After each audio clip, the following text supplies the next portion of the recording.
สบายดียามเช้าจากเวียงจันทร์พี่น้องเด้อเนาะส่วนนี้ก็เป็นช่วงต้นเดือนกรกฎเนาะหรือว่าเดือน7นั่นเอง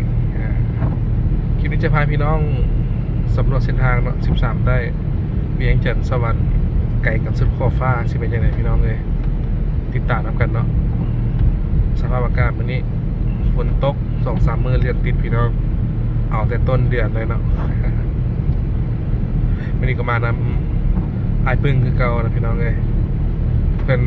จะไปเซอร์เวย์เบิ่งว่าสวรรค์เขตนี่เป็นจังได้นี่ติดตามนํกันกำลังเงินอยู่กำลังเคลียร์เวียกอยู่เวียกหลายมีแต่ problem เดี๋ยวนี้นะเวียกบ่ได้เงินหั่นนะพี่น้องเวียก not make money รวมกับโมอยู่ว่าซั่นเด้เอาติดตามกันนะพี่น้องไอ้เบิ่งกับสิทายเฮาก็สิทายเนาะต่างไปเลาะลิ้นกันช่วงซัมเมอร์อีกแล้ว เนาะไปเลาะน้ำกันโอ้ฝนตกเป็นสายนะพี่น้องขี่มาเลยท้องฟ้าทางหน้าก็บ่เห็นแจ้งสว่างอย่างเลยเอาเบิ่งฝนตกฮอดสวัสดิ์พุ่นบ่เนาะติดตามน้ำกัน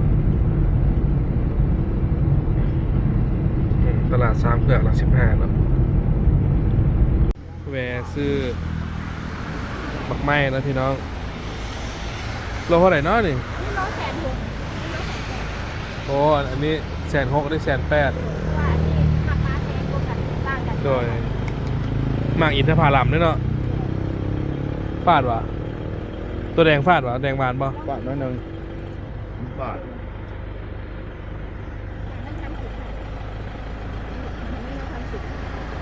ตัวล้นเท่าไหร่ตัวล้นเท่าไหร่ตัวล้นเท่าไหร่ ตัวมันก็คือกันเป็นหนักที่รถออกทั่วอ่ะ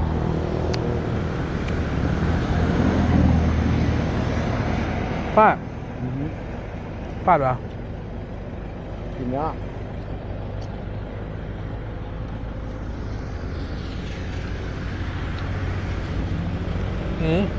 มันฟาดมันบหวาน บ่ได้ไปเข้าใจเสร็จเด้อ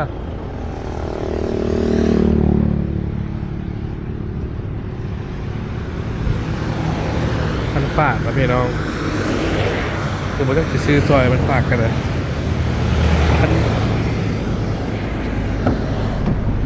คันบาทเนี่ยเขาที่ซื้ออยู่เนาะเสียดายให้กันเลยคันมาซื้อ แสนเลย วันกิโล160,000อ๋อกินแม่งกันเป็นอย่างมีแต่70,000 1 กิโลบอกหรือว่าฮาฟ 1 กิโล ไปพี่น้องเดินทางตอนน้ำกันฝาดเนาะกินยากกินเทพาลัมตอนนี้ก็มาฮอดป้อนน้ำมันนะพี่น้องเอารถไปให้ไอเบลเยียมเลยเนาะถามเพื่อนว่าอยากใส่รถบอเพื่อนว่าอยากใส่เท่านี้เอาไปให้เพื่อนพลีดเพื่อนว่าเอากดกล้องออกกันหนึ่งมัดยากเนาะเอาพอกันปลายทางพี่น้องใช้น้ำมุกน้ำมันแล้วก็เดินทางต่อเนาะที่ปตท.หลัก21นะพี่น้องจัดไปเดินทางต่อน้ำกันเนาะพี่น้องตอนนี้มาฮอดบ้านไห้ปักเงิมแล้วเนาะการสร้างทางก็เรื่อยๆเนี่ยมันกับวันอาทิตย์มันยังไม่ได้พักเนาะเขากับไม่ได้พักคือกันเขาก็เลาะคือกันนี่สูบนะพี่น้องเด้อเนาะทางคอนกรีตสูบจากทางเก่าหลายเนาะเนี่ยตามที่เห็นน้ำกันนี่แหละรถก็แลนซะอยู่นี่เนาะเบิ่งเอารถโอ้นี่เขตบันพร้าวใช่ไหมพี่น้องเลยหลงเนาะบ่ไม่ปักเงิมบันพร้าวเขตเขาจีแซบเบียงฟ้าว่าซั่นเนี่ยรถโลภาษาอังกฤษเป็นอย่างนี้เบื้องรถโลนี่ภาษาอังกฤษเป็นอย่างดัมทรัคสิบ่แม่นทรัคด้วยเนาะดัมสิเนาะเขาว่าต้อมเทคนิคมันตีดินภาษาไทยห้องรถบดภาษาลาวห้องรถโล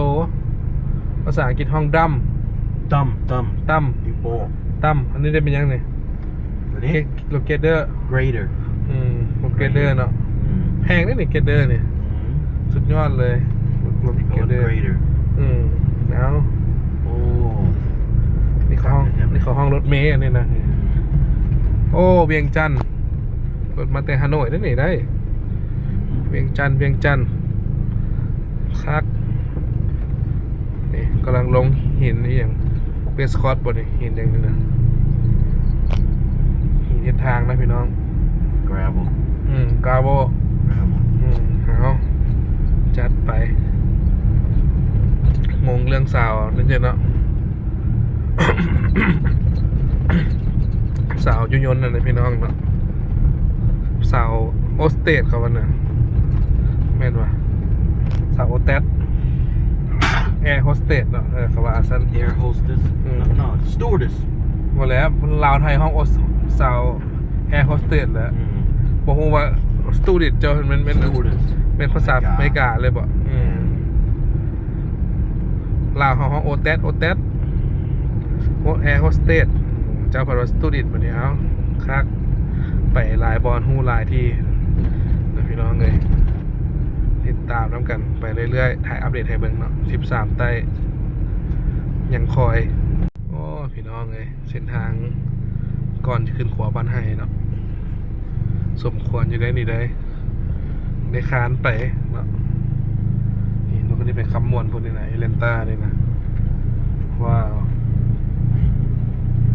สุดยอดเลยถึงใจให้ปึ้งขนาดทางเสร็จนี่ โอนเท้าโลดอันนี้นะ ไม่ขับยากนะเขาเนี่ยขับยาก ไปเมื่อไปซ่าแท้อันนี้ขี่ไปรถแม่คือฝรั่งเซารถอยู่ภูเบียเนี่ยมันเล่นปุ๊บเลยนะฝรั่งเซารถนะกับจีนนี่มันรถจนมุนเบิดเซาเทื่อนะมุนหรือว่าจีนนะน้ำ2 เมตรก็ไปรถจมน้ำมันกับจ่ายเงินเอาสันเด้ครับ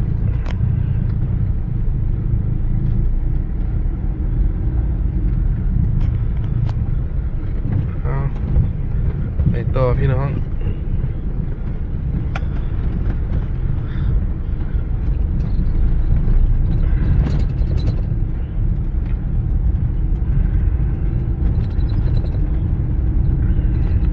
บอกว่าให้ปักเงิมเอาอีกประมาณ18 กิโลเมตรทางก็ดีแล้วพี่น้องไอ้ลงใต้นะชิวๆแล้ว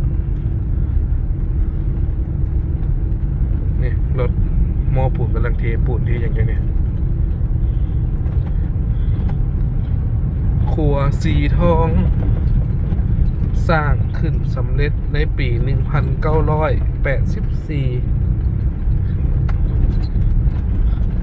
นี่แหละครัวบ้านไห้ปักเงิมเนาะมุ่งหน้าลงสู่ภาคใต้ของประเทศลาวพี่น้องจัดไป เล่นปลาอยู่ ไอ้ปึ้งมาตึกป่าอยู่นี่ซาวมอนไว้นี่ มันตึกที่บอลของยัน กระซังกันเนาะตึกจีบอลนั่นเอียงเลี้ยงป่าอยู่ฮั่น ก็ขังไว้ฮะ ภาษาลาวเฮามากระซัง ตึกนี่แหละบอลเก่ารถ ไปติดตามกันพี่น้องไปเรื่อยๆกูเนมมันวันน่ะไปซื่อๆจัดไปโกสเตดขี่มาระยะหนึ่งกับมาฮอดทาบกแล้วนะพี่น้องเนาะเลี้ยวซ้ายนี่ไปไซสมบูรณ์เนาะ130 กิโลเมตรเส้นทางก็โอเคเนาะตั้งแต่ขวาบ้านไฮมากับประมาณลัก2 ลักแล้วเนาะที่ว่าทางคุมนะแล้วขี่มาเรื่อยๆนี่ก็ทางดีเนี่ยขวานำฮีทาบอกบ้านเขาไม่อย่างนั้นตูนี่ตัวนั่งอยู่ขวารถ พักผ่อน รีแลกซ์ไว้นะบ้านปลาไหลปากสัน53 กิโลเมตรใส่สมบูรณ์130ไปพี่น้องจัดต่อเนาะทางดีเบิร์กซีดีเขาใส่ติดตามน้ำกันเอามาซื้อบักเงาะพี่น้องบักเงาะสดๆจากสวนเนาะไปเป็นจังไดมาหลัดซื้อเพิ่นเลยได้นี่เพิ่นหาก็ไปเอามาเลยโอ้ตาแซ่บ มันไทยเนี่ย นี่1 กิโลเทอร์ตี้เนี่ยป้ายแล้วนะ โอเค โอ้สุดๆเนาะ สดๆแล้วโอ้รถพี่น้องเนี่ยแบกกันไปแบกกันมา ลืมชื่อนี่ แต่บักเงาะภาษาลาวน่ะภาษากินเป็นหยัง คิดรามาตาน รามาตันเอาให้แน่ไอ้หวานเดี๋ยวว่าลองเสียบจากโลนึงก่อนเด้อเอา โลนึงไปยักยอม ขายโลนึงอะนะก็มานะ มาซีมได้ เอาเสียบเบิ่ง Can't get no preference better than yeah. บักเงาะบักคงมาเลยพี่น้องกินบักเงาะน้ำกันบักเงาะบ้านอย่างนี้ไอ้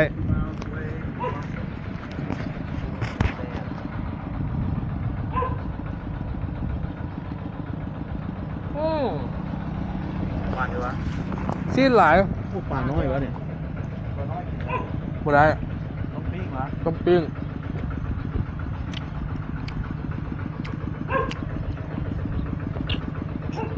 เฮ้ย มันกับบุติดแก่นหลาย ซีนมันหลาย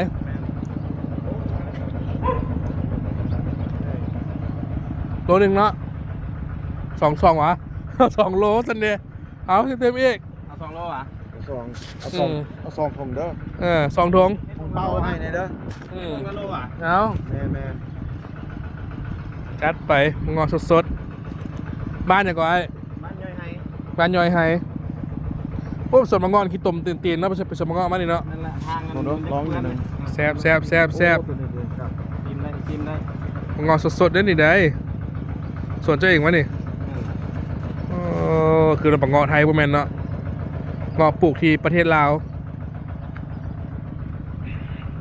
กินเล่นได้ ก็ใจดีแท้บ้านย่อยไฮคนใจดีนะคนบ้านนี่เนาะเคใช่ปะเงาะใหม่ๆเลี้ยงจันทร์โลนึง35,000 แล้วแต่คือเงาะโรงเรียนเนาะ นั่นแหละว่าโรงเรียน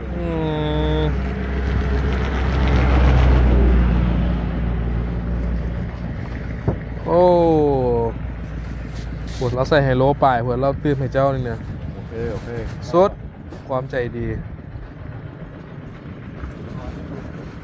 เนี่ยก็จะไปใส่นะ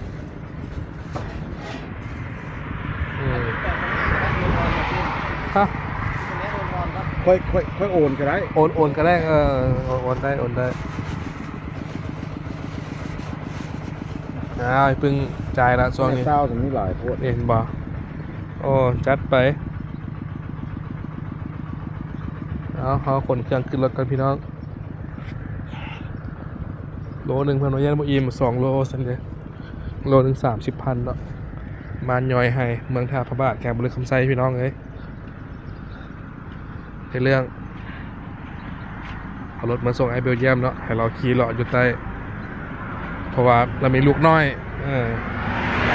ก็เลยบ่มีเวลาขับรถลิ้นหลายเพราะปานใดเนาะจัดไปพี่น้องเนาะตอนนี้ก็ออกมาฮอดขัวปักสันแล้วเนาะอันนี้มันสางเนาะตอนนี้มันสางปักสันกำลังติดตั้งแล้วอยู่ไฟฟ้าเนาะตู้สแกนต่างๆ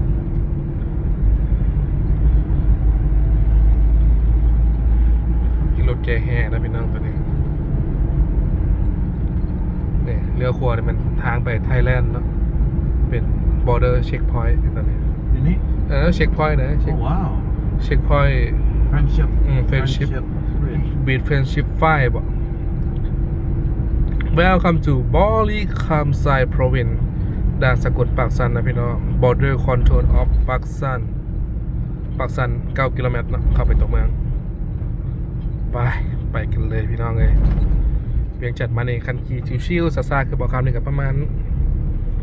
3 ชั่วโมงเกือบ3 ชั่วโมง150 ลักแล้วคอยตูดคอยอย่างมามันขารถจักรเลยขับขี่ธรรมดาผู้เดียวนี่ก็โอเคสบายจากนี้ไปคำมวล200 กิโลเมตรนะไปเรื่อยๆพี่น้องติดตามน้องกันปตท.ปากสันนะพี่น้อง ใส่น้ำมูกน้ำมัน โอ้รถจอดเรียงใส่ไล่อยู่เนี่ยรถเก่งรถกระบะรถเมล์รถตู้โอ้นี่มีอย่างรุ่นใหม่ Toyota Travel $50,000พี่น้องเลยบอแมนง่ายราคานะใน Toyota Revo ส่วนเบาคำกับ Vigo เนาะ20 ปียังใช้ได้ปกติสบาย Maintenance บางข้างบางข้าวนี่แหละปตท.ปากซันเลยพี่น้องเลยเพื่อนว่าถ้าหากว่าน้องได้ไปบริคำไซแห่งเมืองปากซันนี่อย่าลืมมาเบิ่งน้ำ24ว่าซันเดไปเดินทางต่อแล้วกันถ่ายไปเรื่อยๆเนาะจนฮอดสวรรค์แดนหักไปเลยพี่น้องจึงว่ากันแต่ก็บ่ได้อยู่ตัวสวรรค์เขตหรอกเนาะอยู่นอกเมืองบ้านเมียของอายเบลเยียมเพิ่นเนาะโอ้ลูกปืนจากนั้นนึงนั่นนี่อย่างมันจากอันนั้นนึงต้องให้เราเปลี่ยนตัวครอบใหม่บ่ลูกปืนล่อติดตามน้องกันไปแกะเอากันหนึ่งนะพี่น้องมัดบ่ได้เวลาเอารถลงมาจึงใส่คืนเนาะเดินทางต่อน้ำกันพี่น้องเลยรถเมล์ของแท้พี่น้องแบกรถจักรพร้อมรถเมล์ประเทศลาวเลี้ยวขวาทางลงท่าดานเก่าเนาะเฟอร์รี่ผักสัน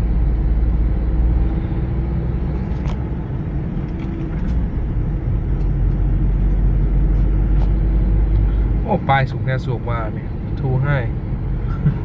โอ้ยานสตอมมาแล้วบ่เหลือสูงแบบนี้คันว่าเล็กบ่แข็งอีหลีเนี่ยเล็กน้อยแล้วบ่เหลือนี่มันตัวเมืองภาคสันนะพี่น้องภาคสันแดดงาม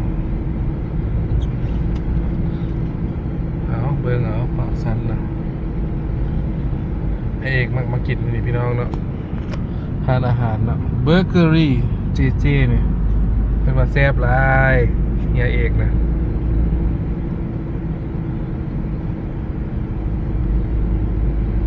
นี่แหละปากสันกับไส้ตลาดนะพี่น้องกับไส้ตลาดปากสันตลาดเนี่ยคิวรถเนี่ยบอลเดียวกัน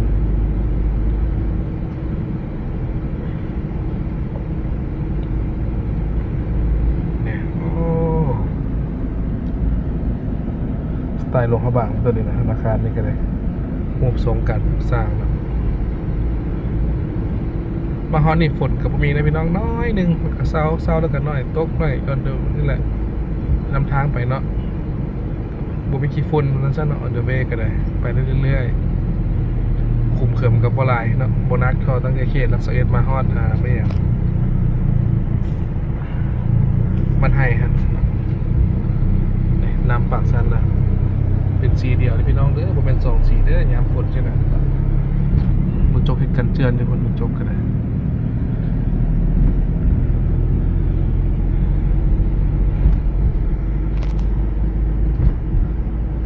ผักสั้นเอา ภาษาลาวเลยเป็นปากสัน ปากสั้น ปากสันคันอยู่เวียงจันทน์เป็นพากสั้นนั่นนะอันนี้ปากสัน ปากสั้น เอา เอาไปเรียนจันทร์ ไปต่อพี่น้องพี่น้องห้างขายสลีเต็มเนาะจุดนี้ห่างจากปากเซ511 หลักโอ้นี่ไก่ใหญ่ต้นนี่ โอ้พาโปกล้าพายเพิ่งจอดแล้วไก่ใหญ่หลายนี่ไก่น้อยนะบ่น้อยด้วยเนาะกลางไก่กลาง น้อยอยู่หุ่นน้อยอยู่ หุ่นน้อย อายุก็ได้น้อย เส้นทางงามหลายพี่น้อง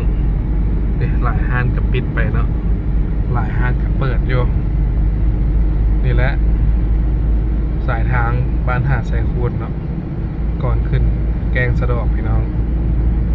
โอเคเลยตั้งแต่ไก่บ้านให้มานิดนึงเนาะทางดีพี่น้องเลย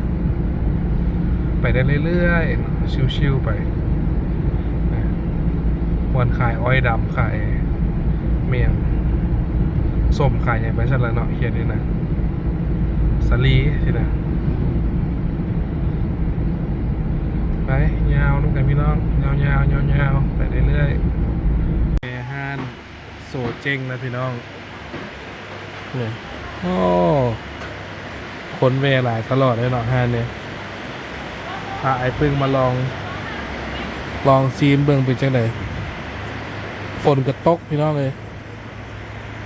หมักบกสิลนกับบ่ฮู้ลนแท้บ่เนาะหมักบกก็เป็นทานมาแล้วเดี๋ยวนี้นะเผาทานเบิดละเอาจะให้เบิ่งเนาะมีอย่างแน่เมนูอาหารเฝอน้ำตก35ด้วยพี่น้องเมนู3-40เนาะข้าวเปียกน้ำตกก็มีอีกข้าวกะเพราซีนกะเพราทะเลก็35-40เนาะอันนี้เมนูต่ำยำ150,000 20,000 60,000ก็มีชิ้นดาดพร้อมด้วยนี่โอ้เมนูอาหารโซเจ้งสั่งได้ว่าสันเดยอันนี้อาหารแยกเข้าปิ้งปลานิลลาบยาโซเจลเพียพวกผักบ้งนะกับ80 เศษหนึ่งพี่น้องเครื่องดื่มก็30,000เนาะ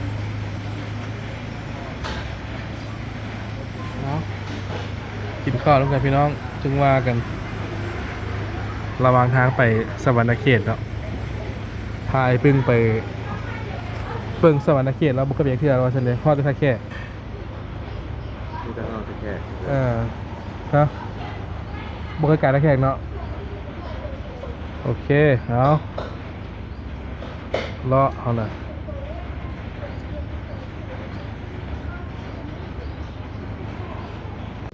มาเลยพี่น้องเลยไอ้พึ่งเฟือทะเลเอาฉันเลยใช้ทะเลจนนะปลาหมึก2 ตอนที่รวมอันเดอร์นี่โอเคเดินทางต่อพี่น้องฝนตกเนาะฝนฝอยอยู่เสร็จกล้องในไอ้พึ่งกล้องเจ้ามัวหันนะเบิ่งแล้วมันบุเครียดเลยเนาะอย่าลืมเสร็จตลอดถ่ายคลิปนะฉันมันสิบุเครียดแมนเบิ่งคืออยู่อุณหภูมิประมาณ2 degree นี่นะไปเส้นทางโอเคนะพี่น้องติดตามแล้วกันโอ้โหนี่ฮอดปากกระดิ่งแล้วนะพี่น้อง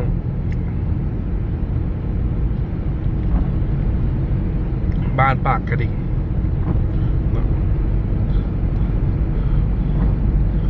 เมืองปากกระดิ่งแขวงบริคำไซ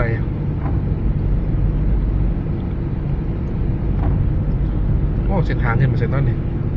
ตัดทางใหม่หมดแล้วถังน้ำมันแก๊สเต28ขวาข้ามปากกระดิ่งนะพี่น้องเลย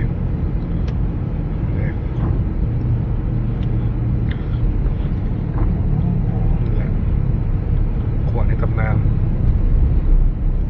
หลายคนมาข้ามบักอยู่นี่เนาะท่าบักท่ามานอนนี่เป็นมือ2 มือก็มีว่าสันเดพ่อแม่เราทุกฟังเนาะ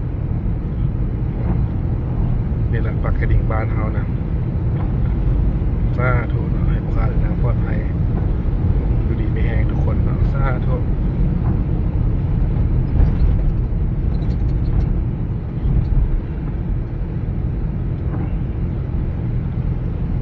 เส้นทางโอเคนะพี่น้องไปได้เรื่อยๆแต่ว่าผมต้องขับไปไหนย่านทางมันมืดแบบคอยไปสินะประมาณ30-40 ไมล์50 ไมล์ต่อชั่วโมงเนาะ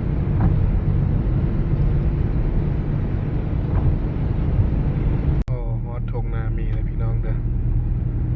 นี่แหละตลาดทงนามีนะโมงเท่านะพี่น้องถือว่าเป็นหมู่บ้านหนึ่งที่เติบโตไวเนาะทงนามีเนาะมาชิปเถื่อเปลี่ยนแปลงตลอดมี5 นะฮะนี่เกิดขึ้นตลอดหมู่บ้านเลยนะนี่แหละทงนามีบ้านเขา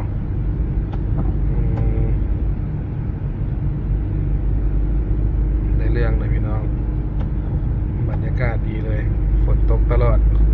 ขับรถได้บ่ไหวปานใดเนาะแกรถหนักแน่แล้วก็ฝนตกแน่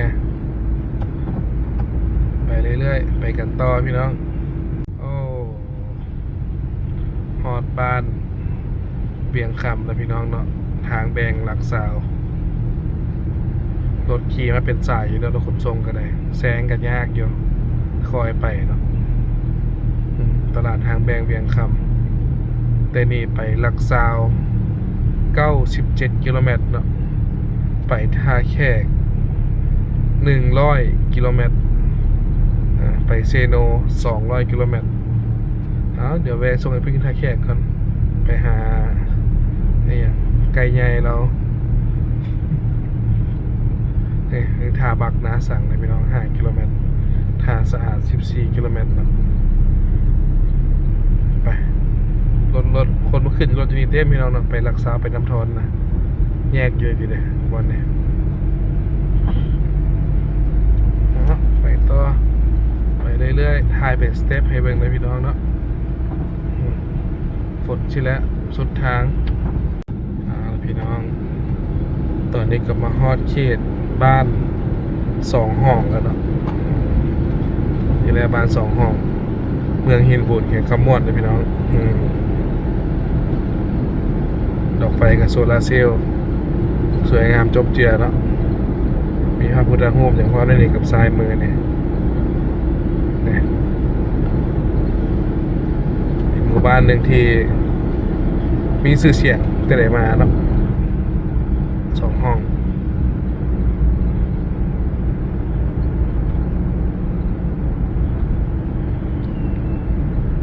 เขตนี้ก็สิว่าแหละ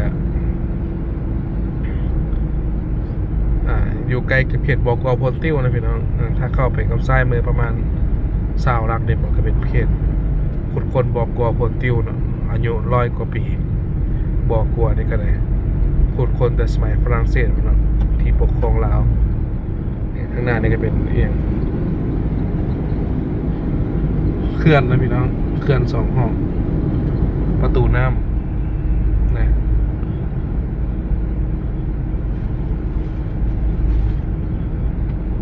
ทางเข้าบ้านผาวัง 1.5 กิโลเมตร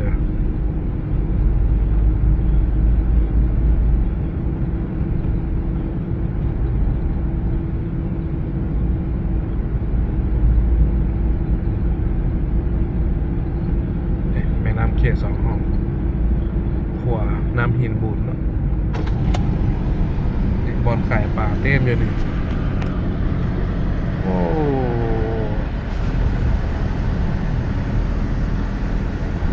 คักเนื้อหาปากกับเซล่าอยู่นะพี่น้องนี่แหละหมู่บ้านในตำนานเนาะพี่น้องเลยเนาะตอนนี้ก็มาฮอดท่าแขกแล้วเนาะกำขัวเนี่ยก็เป็นด่านท่าแขกนครพนมเนาะพี่น้องเนี่ยเขาก็สิไปซื้อไปทางมุ่งหน้าเข้าตัวเมืองท่าแขกแล้วก็ไปสู่เซโนต่อเนาะออนเดอะเวย์พี่น้องเอ้ยไปต่อเรื่อยๆติดตามน้ำกันเนาะวงเวียนใหญ่ที่สุดในโลกนี่แหละท่าแขกบ้านเฮาพี่น้องเนาะตอนนี้กลับมาฮอดปตท.ท่าแขกเนาะเขาจะเลือกพักอยู่ตามปั๊มน้ำมันปตท.นะพี่น้องฝนก็ตกทุกทางอากาศนี่คือว่าซุ่มซ้ำตลอดเส้นทางเนาะ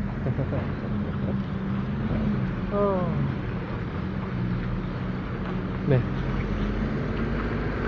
สวัสดีครับมวลมาสนุกเนาะกาแฟนกแก้วคาเฟ่อามาโซน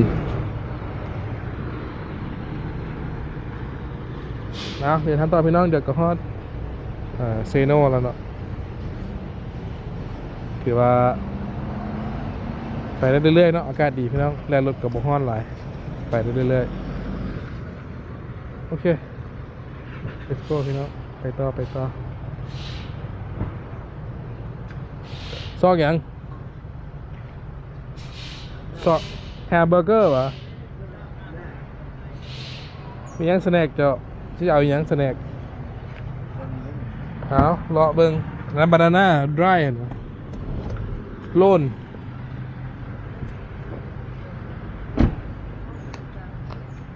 เอา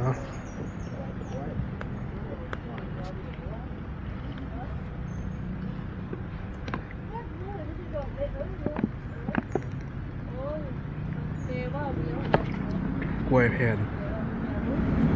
เนี่ยกล้วยแผ่นพี่น้องกล้วยแผ่นแล้วก็ขนมคุกกี้ต่างๆเนาะประมาณนี้ไปตัวน้ำกันของแท้ต้องมีงัวพร้อมเดี๋ยวซ้ายไปมหาไส้แล้วพี่น้องห่างเลี่ยงเมืองนี่บอนขายมั่มเนาะขายมั่มขายขนมปานโอ้เรียนใส่ได้แต่นี่ไปจำปาซัก340 กิโลเมตรนะพี่น้องบ้านโพนสะอาดว่าเสน่ห์อยู่นี่นะสะอาดอยู่ได้เนาะตามที่เห็นกันนี่แหละเ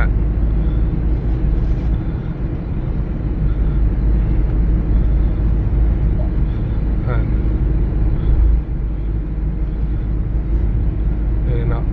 คันจะว่าเราไม่ได้เข้าถึงมันนักแข่งพี่น้องเด้อไม่ได้เข้าบันมาจึงคือสิเข้าเนาะตอนนี้ไปทางนี้ก่อนเพราะยามันสิคำไปหน้ามันสิขับรถยากนะครับเนาะรถไถรุ่นใหม่รุ่นจีนนะพี่น้อง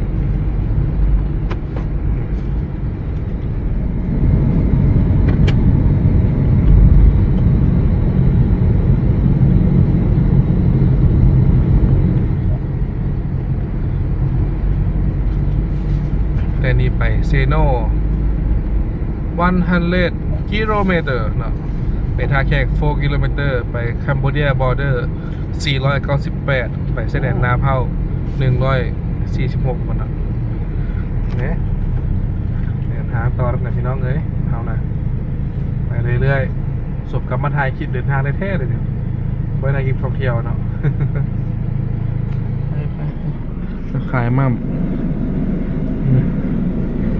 ขายมั่มขายเอ้ยเนาะมั่มเขาโคกเหล้านั่นเหล้านี่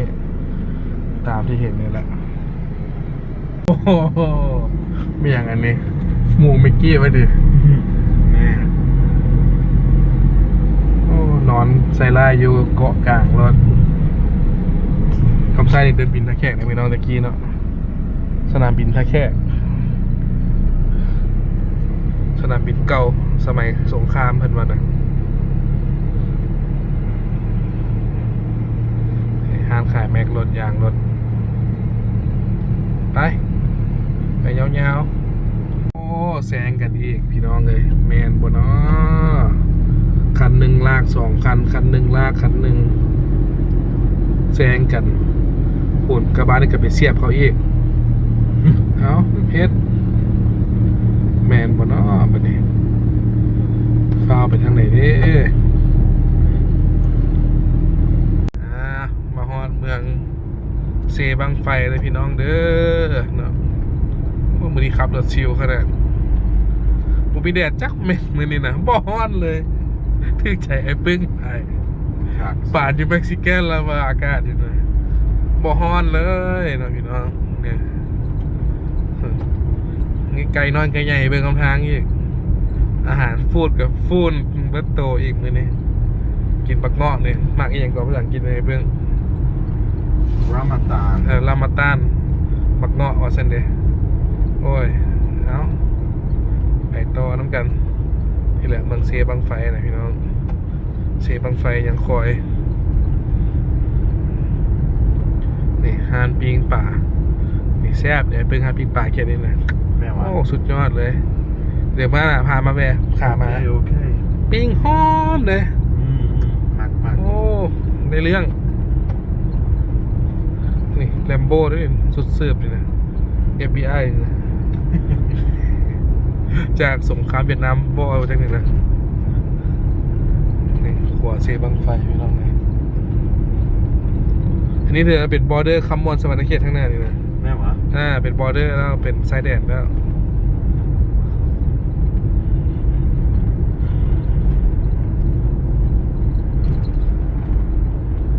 แหม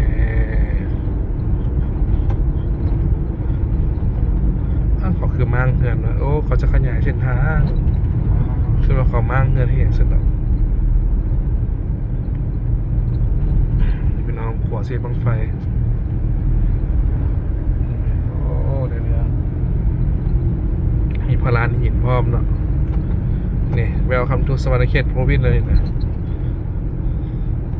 เห็นป่ะเนี่ยโอ้ไปโอ้พี่น้องเนาะตอนนี้ก็มาฮอดปั๊มปตทนี่อย่างโรงงานน้ำตาลนะพี่น้องเดี๋ยวก็ฮอดสวรรณเขตแล้วเนาะสวรรค์แดนหักว่าเช่นเด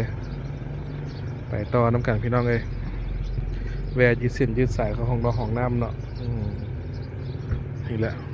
ปตทสวรรณเขตนะจากบ้านอย่างโบราณนี่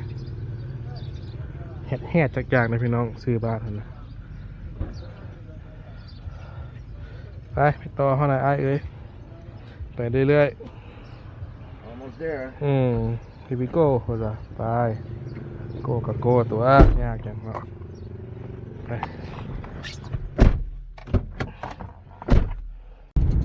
พี่น้องเนาะตอนนี้เขากับสีเข้าเขตเซโนแล้วเนาะแต่เซโนบริกูดบายได้นี่มันเซโนซิตี้แล้วเนาะเซโนวิลเลจเนาะเมืองอุทุมพรบ่เนาะแขวงสวรรณเขตพี่น้องเลยเซโนผู้ใดฮู้ประวัติได้เนาะX E N O นะพี่น้องบางคนว่า S E N O ถ้าตามตัวเขียนมันเซโนเนาะ X E N O นั่นจะเป็นภาษาต่างประเทศว่าทิศเหนือกลางใต้บ่รู้ว่าจังไหน เอาผู้ใดฮู้ก็บอกเลยเซโนบ่มีน้ำเนาะเขาว่านะเซบ่มีน้ำมาซะเซบก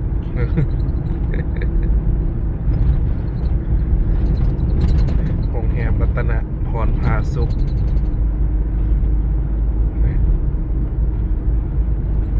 สีมังกะสร้างแขวงสารวัตรพี่น้องพอนำโตโยแล้วเวียงจันทร์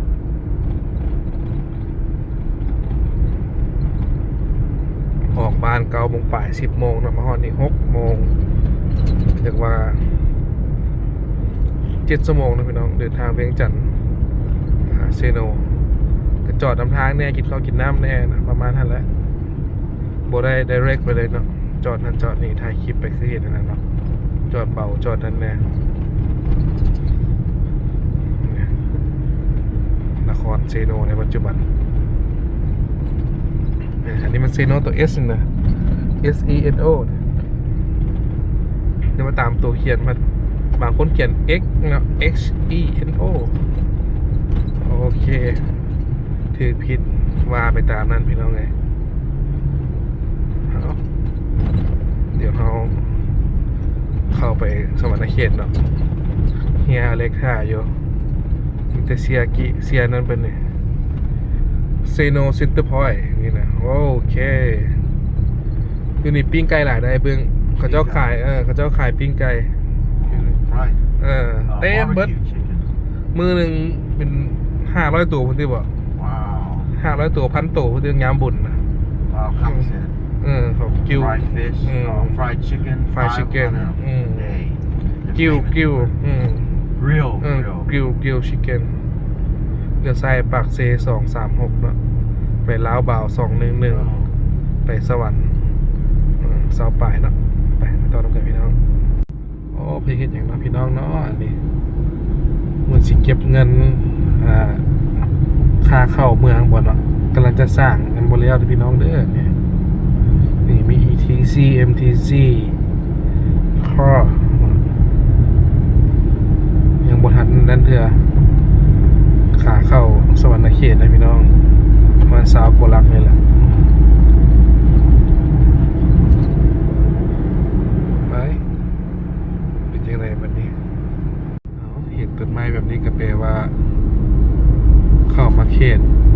สวรรค์นะพี่น้องโอ้สวยงามมีหลีต้นไม้สองข้างทางเป็นอุโมงค์เลยเนาะโอ้ในเรื่องสวรรค์บ้านนาเนาะคักบ้านดงนาคำเลยพี่น้องบุได้มาหลายฟ้าหลายปีเนี่ยโอ้ใหญ่ขึ้นงามหลายอุโมงค์ต้นไม้สวรรค์เขตพี่น้องเลยเทอร์โน่เนาะคักมาฮอดวงเวียนเลยพี่น้องวงเวียนไดโนเสาร์เนาะเบิดประเทศลาวนี่เห็นไดโนเสาร์นี่มันอยู่นี่เนาะกับหลวงพระบางบ่น้อยนึงประมาณนั้นเนี่ยกำลังเช็ดจังเพิ่นบ่เนี่ยกำลังทาสีบ่ปรับปรุงใหม่บ่เนาะไดโนเสาร์และเสียงแคนวาซานพี่น้องเอ้ย